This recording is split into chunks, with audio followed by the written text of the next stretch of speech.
This is part two. If you missed part one, check it out over here. We're going to talk about how to harmonize and what our favorite duets and maybe what my least favorite duets are. If you don't know how to harmonize, and you want to get it done, ask somebody who knows. Okay, really, that's the easiest thing. That's what Kerri would tell me anyway. But if you don't know how to harmonize and you want to learn, it's really simple, but it takes a while, probably. There was this one time I was singing a gig with a guy. He was a fabulous singer. I was in a band with. I would just jump in on a harmony on whatever song he was singing, and he's like, "How do you know how to harmonize?" And I'm like, in my head, what do you mean? How do I know how to harmonize? I just know how. I just do. But then he really wanted to know. He's like, how do you do it? And I'm like, just sing the harmony part or make up a harmony part. And he's like, but how do you do it? I just do. So I had to really think. And what I told him, or what I realized is I used to listen to a lot of 80s, 90s country growing up. I'm from Texas, so it goes with the territory. Listen to a lot of music that has a lot of harmony. And then you have to sing those harmonies. And I also grew up singing in choir, so that you're already singing harmony not without trying, but you're singing harmony in choir. And it took me probably about 10 years to figure out how to do it without trying to do it. But if I was that guy, or if you are that guy that doesn't know how to do it and you want to learn, listen to and learn anything with harmony, and then be able to sing the melody and the harmony interchangeably and know which one is which. That's really important, because we've all been with that person where you think they know what they're doing. They're singing the melody, they're in tune, they're nailing it, and then you jump up a harmony line and they jump up with you and you're like, no, you we've all felt that, haven't we? And then once you feel like you can do that, start extrapolating that knowledge into your own songs that you write, or when you're wanting to do a harmony, when you make up a harmony for a song. And a good way to practice that is just add a harmony to a song that doesn't have it. I used to do that all the time, singing along to the radio. I think we all you're nodding your head, so we've all compulsively done that, and probably are. No, I've never done that. I'm the guy that you started talking about who wonders how everybody else does it. No way! Oh, we'll help you. Yeah. And I will help you on either side. Okay. So, and then the other way, technically speaking, a lot of if you're a horn player, or that all you do is read your own part and you don't know how to make up your parts. If you know your chords and you know your part and you know how to write out, transpose or transcribe stuff, take the chords and then take the melody and take whatever note your melody note is and take a different note from the chord and add that to whatever you are, and follow the line or don't follow the line. You'll see what I mean in a minute. But say you've got a C major chord and the melody note is E, G, G, right? So you would take something that's in the chord. So see, we've got C, E, G, E, G, G, and then you want to harmonize with that. So you would go, okay, just something that's in the chord or something that's not in the chord, but follow the line. So that's basically, you write that out and figure out how to do it. And it takes a while, but I think the writing it out is harder than learning by ear, but the learning by ear takes longer. What do you think, Kerri? I taught myself by ear. I was in high school and didn't even know I could sing yet, but I decided I wanted to learn how to harmonize. Spoiler alert, Kerri can sing. Yes. And so I had my dual cassette tape player, and I'd record songs off the radio, and then I'd record myself singing the harmony, hours and hours and hours of doing this in high school. I would record myself playing, play it back, listen, it wasn't right, do it again, do it again, do it again. I would hours and hours of trial and error until I got it. And the other day, we were playing Chapel Roan or something in the kitchen, and my daughter's like, why do you always sing the harmony? How do you do that? I'm like, it's years of practice. I can try to teach you. And then I try to teach her, and then that gets all teenager on me. But were you making up the harmonies, or were you singing the harmonies that were already in the song? I would sing what was already there, but usually making up stuff. I would try to find things that had some gaps, like Bronwyn was saying, find things that didn't have a harmony. And I listened to a lot of Gillian Welch and David Rollins in college, and I would do the same thing when I came home from school, because they had there was always an extra part in there for me that I would make up. Awesome. They just need, if somebody gets sick, they just need to call me on stage and I can sing all the harmonies with them. It never happened. All harmonies they didn't know they needed. Yes. Yeah. But yeah, lots of repetition and playing it back and listening so I had the immediate feedback to know that it was, so that speeds up your process. Like it didn't take me 10 years because I think it probably maybe 3, Wow. because then when I got to college and was in a band, like I was always doing the harmony parts, but it was because of the repetition and playing it back and having instant feedback to know if I was right or wrong. And then I did it again until I got it right. Confession, I did not have a little tape recorder thing for myself. So I just did it. Good for you. You did it. Well, I mean, it took me longer, apparently. Only 3 years. It probably took me my entire childhood up to high school. Wow. The technique you described, Bronwyn, is what I've played around with producing some of my own songs, and whenever it came time to create background vocals, I'd have the lead vocal, and I would figure out, all right, what note am I on in this chord? So let's say it's a C chord, and I'm singing an E.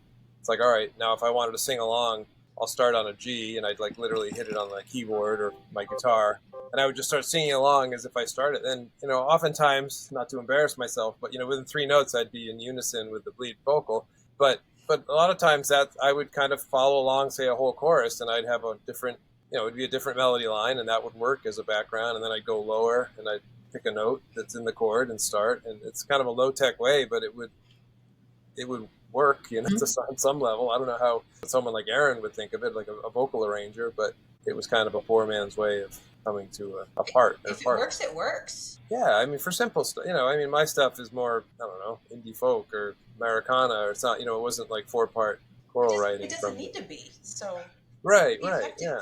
Like it doesn't have to be perfect and to do that. So Gary, I didn't mean to call you out on being that picky, No. but I mean, when we sang, like we harmonized in the song, I had to learn it by rote. It's unless I kind of kept the melody and the other voice was going around, going off the main melody, then that was pretty easy for me.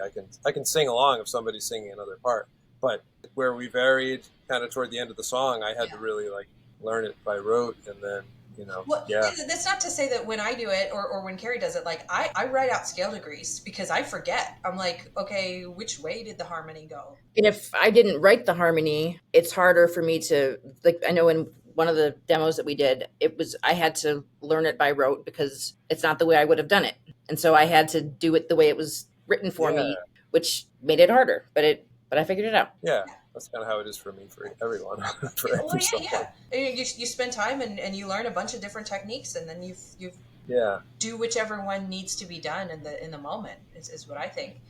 Speaking of, first of all, I just saw, it was like 3 days ago while I'm doing the outline for this episode, and there's this video that comes up, and I can't remember who did it, but it was really good. And he's like this really big music theory kind of YouTuber, and like I'm doing this, and it says 6 hours ago, video just dropped on like how to harmonize. And I'm like, this is what I was about to talk about. It's a really good video, and I'm going to link it so you guys can go watch that. It's a super long, and he has examples from the Beatles and I don't remember, maybe Simon and Garfunkel or something. And he's got really good examples, and everybody's going to recognize his examples. And I'm going to show you several ways that you can harmonize, like these like standard harmonization techniques, depending on how wide or how narrow or how spaced out or how like argumentative you want it to sound.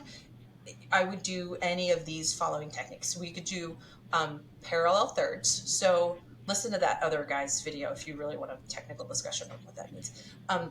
We can also do parallel sixths. A parallel sixth is just a third inverted. We can have opposing lines. So they're like going in different directions. We can have something that sounds really cool for like a certain genres, like one person stays on the same note and one person does the melody. And you can have weird harmonies, kind of like Kerri was talking about, by adding like a different note above or below what's the chord tone, and you can create like suspensions and crunchiness that would be there otherwise without that weird note. And could it be cooler if it was different or more sophisticated? Like in Gary's case, he's saying like, maybe I could have it fancier sounding, but for whatever you're doing, if it sounds right, it's right. Like it doesn't need to be sophisticated for sophisticated's sake. Like who are you trying to impress? Like just get your song out, like make it sound good, make it sound like your song. And as like a final thing, at risk of sounding a little bit sassy, don't worry so much about a music theory rule. Use my rule instead, which is if it sounds cool, it is cool. Okay, just trust yourself on that one. Like that's one of my favorite things in writing. Does it sound cool? Yeah, cool, it's done, leave it alone. Like Yeah, and it's like speaking a language. I know enough Chinese, which is very, very little to make Chinese speakers think I know Chinese because I can hear the tones. But then I have to ask, do you speak English immediately? Because I just don't know enough. But I don't know it well enough to know when I can break the rules. But that's where the harmony doesn't you can do what you want, but it just has to sound good. So we've made it to the bonus section where Bronwyn will probably get a little too opinionated on what makes a good and not so good duet. Your turn. But first, I'm going to share my favorite duet and why. And I have to say, I don't have.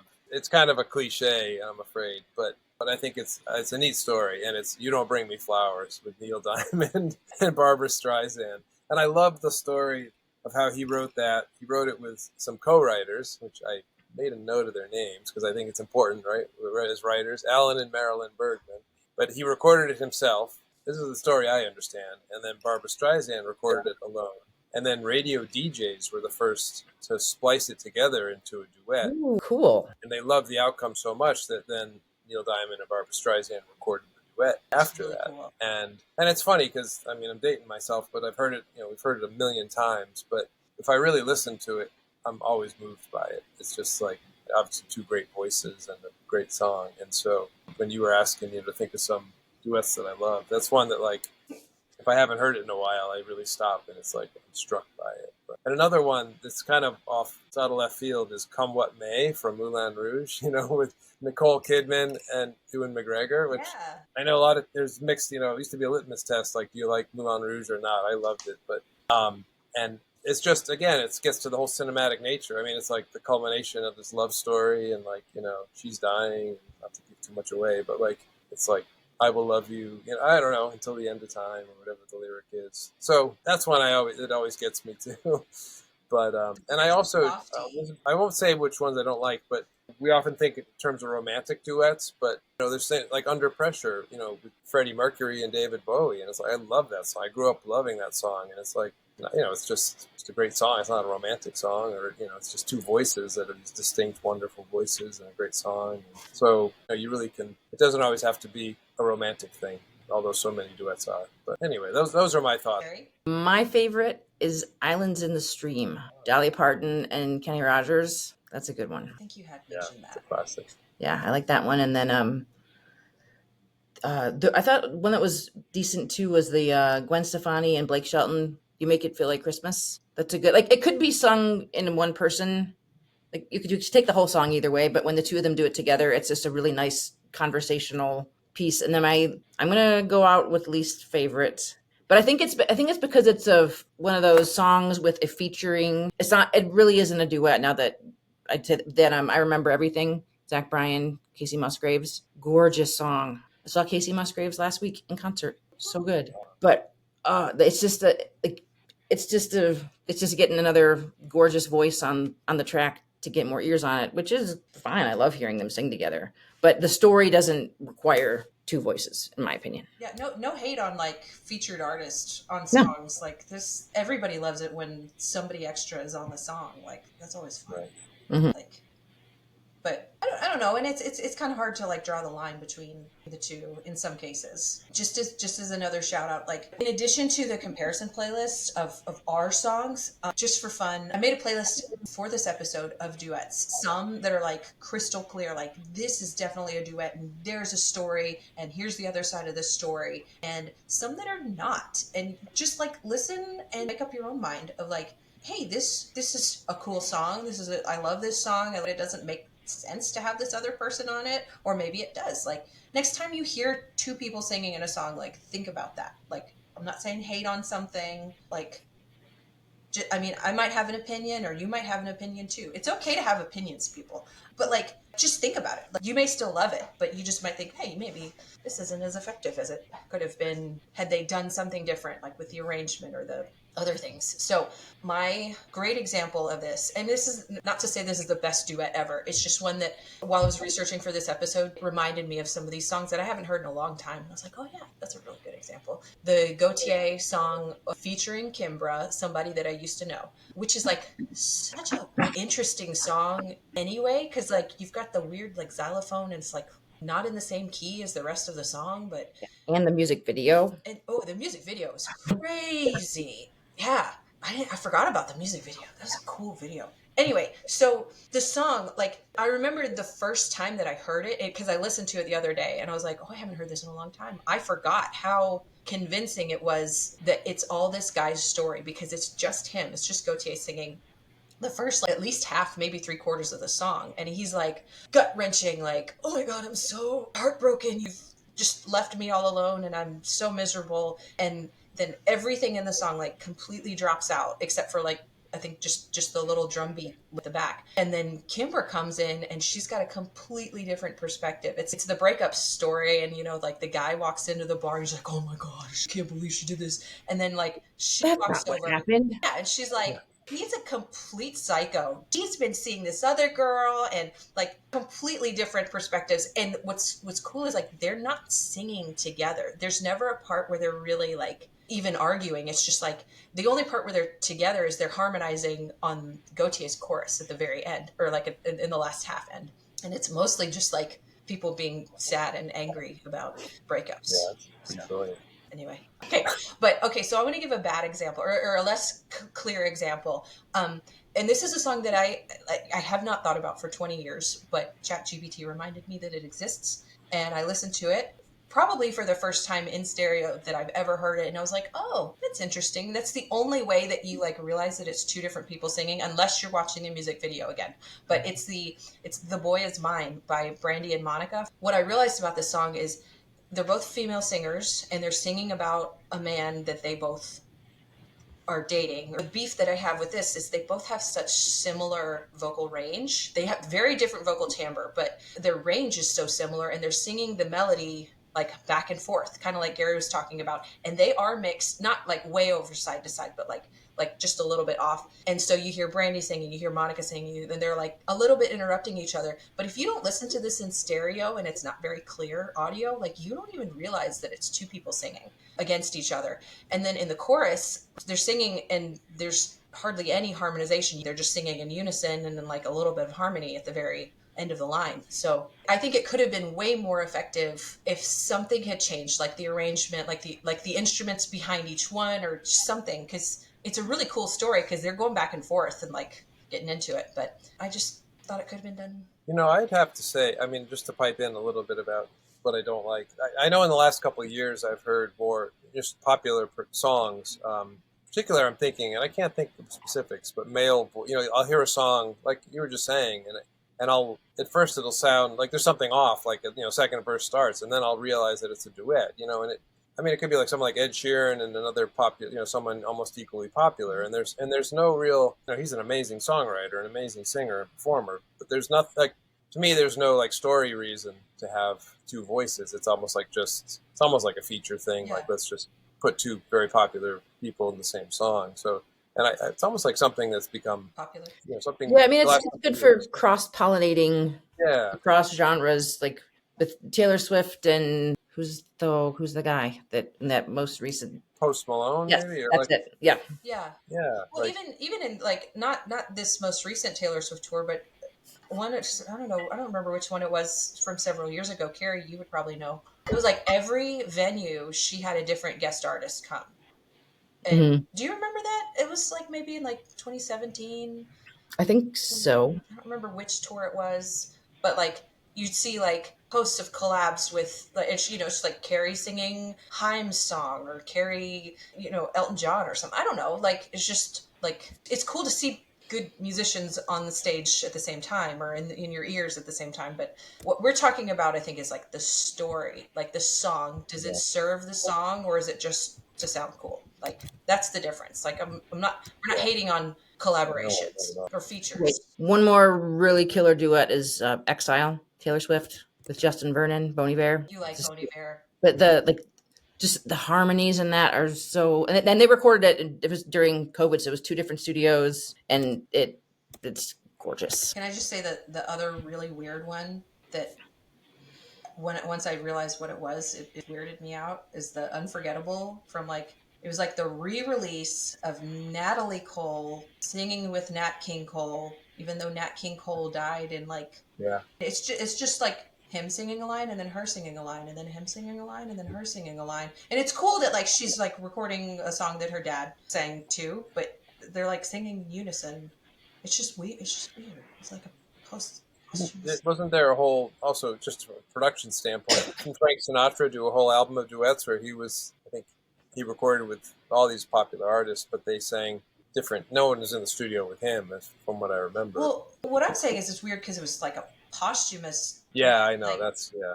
doing like a collaboration with Frank Sinatra. I think anybody would do that, and anybody would pay for it to see it or listen to it. Yeah, yeah. But like, I'm not saying like I didn't learn the Unforgettable either, but it's like it was just weird Yeah. to me a little bit once I realized what it was. So I don't know. Any more? Okay.